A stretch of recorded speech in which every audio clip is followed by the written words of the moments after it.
You believe in fairness because you're weak. That story you cling to is a trap for the obedient. Your morality is your captivity. That story is a poison wrapped in a lesson. It wasn't shared to enlighten you. It was implanted to pacify you. The core lie is everything happens for a reason, a psychological sedative for those who lack control. Your natural desire for cosmic justice, for a narrative where loss today means gain tomorrow, is your greatest vulnerability. It trains you to accept, to wait, to hope, all passive states. The strategic lens shift is this: there is no divine ledger, no karmic balance. There are only events, resources, and power positions. Mr. Adams' calm isn't wisdom. It's the resignation of a man who has internalized his powerlessness and called it peace. He interprets randomness as fate because the alternative, a universe indifferent to his suffering, is intolerable to his psyche. You are taught to see time will tell as profound. I see it as intellectual surrender. The moment you stop asking, why is this happening to me, and start asking, what can I extract from this, and who does this situation serve, is the moment you begin operating in reality. The fairy tale of benevolent design is a cage. Your first act of sovereignty is to recognize the bars. Your brain is wired to seek patterns and assign causality. It's a survival shortcut. This story exploits that wiring. The mechanism is cognitive closure delayed. By promoting the idea that present pain has future, hidden benefit, it chemically disarms you. Dopamine, the motivation neurotransmitter, is suppressed when you accept a passive, waiting posture.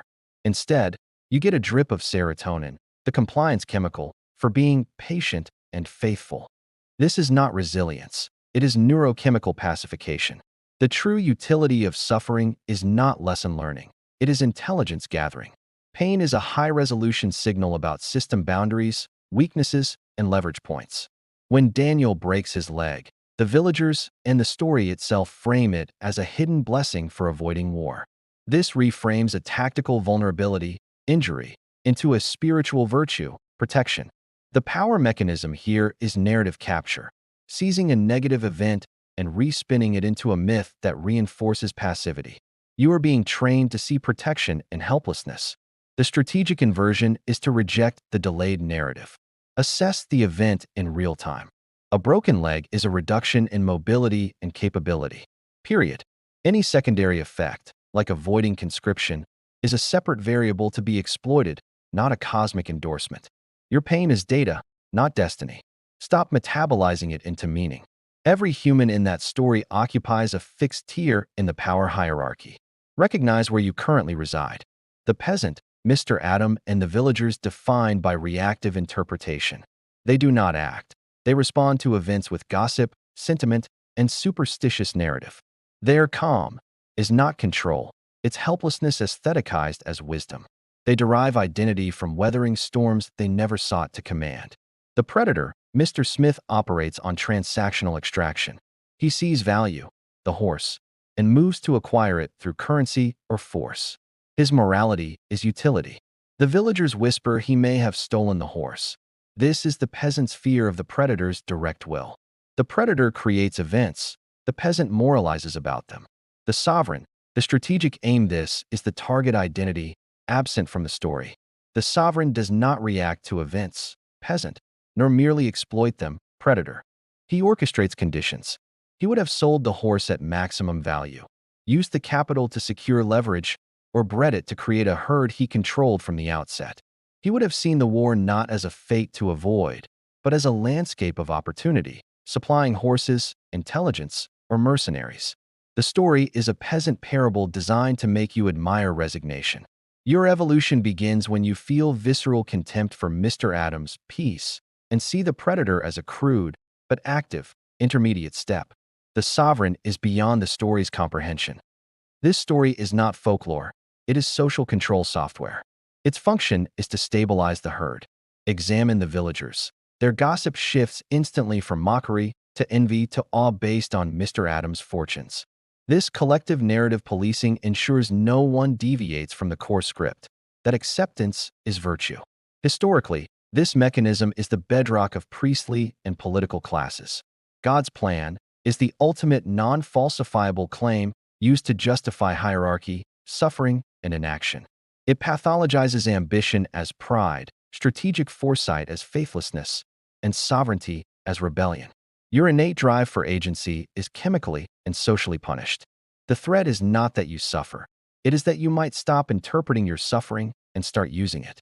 The moment you view a bad event as a mere tactical problem, you exit the moral matrix that binds the collective. Human nature is to seek the path of least resistance. Passive acceptance is cognitively cheaper than relentless strategic calculation. The system rewards you with social validation. You're so wise for choosing the cheap path. This is the trap. They have made submission feel like enlightenment.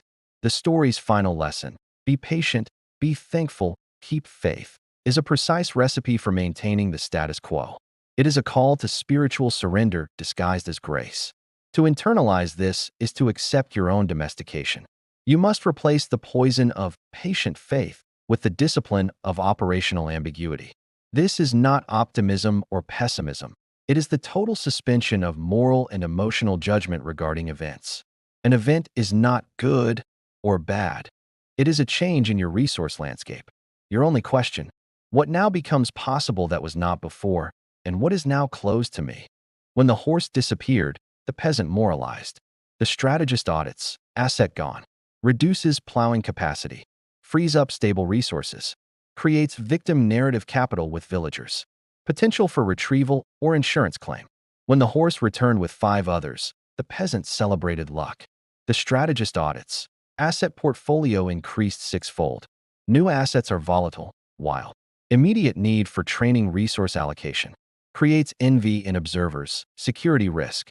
When the sun's leg broke, the peasant sought cosmic meaning. The strategist audits, labor force reduced by 1. Medical resources required.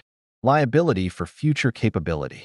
Exemption from conscription, a political/social credit to be leveraged. You see the pattern. You surgically separate the event from the story. You then map the new power coordinates. Operational ambiguity means you move from a state of interpretation to a state of continuous calculation. You are no longer a character in a story written by others. You are the tactician reading the terrain in real time, unburdened by the need for the plot to be comforting. The part of you that wept at that story, that felt comforted by its lesson, must be executed. This is the meaning seeker, the inner peasant that craves moral symmetry and cosmic reassurance. Its death is non-negotiable. You do not nurture it. You euthanize it with clinical precision. Recognize its voice. There's a reason for this. This is a test. Something better is coming. These are not insights. They are neurological pacifiers. Your new identity is the architect of probability. The architect does not ask why. He asks, what is the range of outcomes, and how do I bias the probability field in my favor? He understands that narratives are tools to be wielded on others, not crutches for himself. Mr. Adams' story is a tool to produce compliant subjects. You will now reverse engineer it. When you witness others in distress, you will see their search for meaning as a vulnerability to be either exploited or ignored, never shared. Your calm will no longer stem from faith in a hidden plan, but from confidence in your own capacity to recalibrate and act amidst chaos. This identity shift is felt in the silence where prayer used to be. It is felt in the cold analysis that replaces anxiety. The meaning seeker died looking for an author. The architect lives knowing he is the only writer that matters. The division is final. On one side, the herd, consuming tales that turn their suffering into sacred virtue. On the other, the architects, who see the narrative machinery for what it is and seize the controls. This is not a philosophical choice. It is a selection pressure. The world is not becoming harder. It is becoming more transparent. The systems that reward passivity are failing.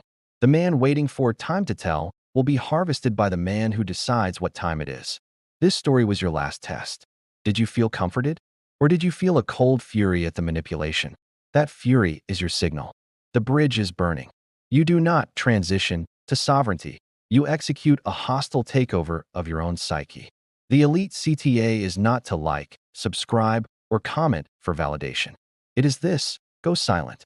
Audit every narrative in your life, from religion to relationships to finance. Identify the one that keeps you most passive.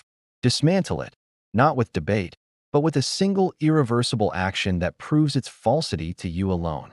Then, and only then, you will have taken the first step out of the peasant village.